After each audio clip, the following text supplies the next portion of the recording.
आसाम से दो सहेलियां रेलवे में भर्ती हेतु गुजरात रवाना हुईं। रास्ते में एक स्टेशन पर गाड़ी बदलकर आगे का सफ़र उन्हें तय करना था, लेकिन पहली गाड़ी में कुछ लड़कों ने उनके साथ छेड़छाड़ की। इस वजह से अगली गाड़ी में तो कम से कम सफ़र सुखद हो, यह आशा मन में रखकर भगवान से प्रार्थना करते हुए दोनों सहेलियां रेलवे स्टेशन पर उतर गईं और भागते हुए रिजर्वेशन चार्ट तक वो पहुंची और चार्ट देखने लगी। चार्ट को देख दोनों परेशान और भयभीत हो गईं, क्योंकि उनका रिजर्वेशन कंफर्म नहीं हो पाया था। मायूस और न चाहते हुए उन्होंने नज़दीक खड़े टीसी से गाड़ी में जगह देने के लिए विनती की। टीसी ने भी गाड़ी आने पर कोशिश करने का आश्वासन दिया।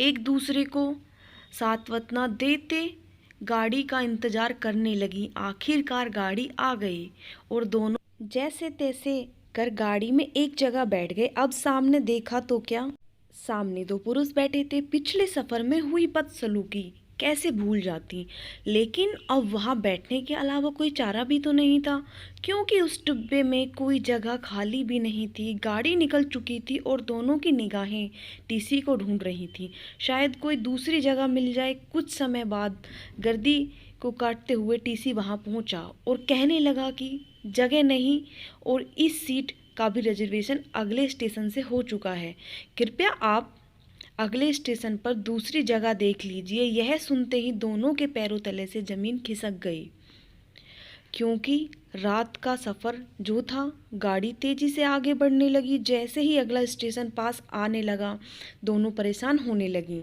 सामने बैठे पुरुष उनकी परेशानी के साथ भय की अवस्था को बड़ी बारीकी से देख रहे थे, और जैसे ही अगला स्टेशन आया, दोनों पुरुष उठ खड़े हो गए और चल दिए। अब दोनों लड़कियों ने उनकी जगह पकड़ ली और गाड़ी निकल पड़ी। कुछ क्षणों बाद वो नौजवान वापस आए और कुछ कहे बिना नीचे सो गए। दोनों सहेलियां यह देख अचंभित हो गईं और डर भी रही थी।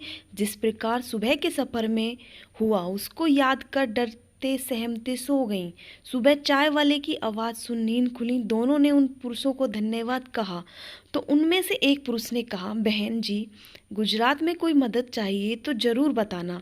अब दोनों सहेलियों का उनके बारे में मत बदल चुका था। खुद को बिना रोके एक लड़की अपनी बुक निकाली और अपना नाम और संपर्क लिखने को कहा। दोनों ने अपना नाम और पता बुक में लिख दिया और हमारा स्टेशन आ गया है ऐसा कहकर उतर गए और गर्दी में कहीं गुम हो गए। दोनों सहेलियों ने उस बुक में लिखे नाम पढ़े थे। वो नाम थे नरेंद्र मोदी और शंकर सिंह बाघेला।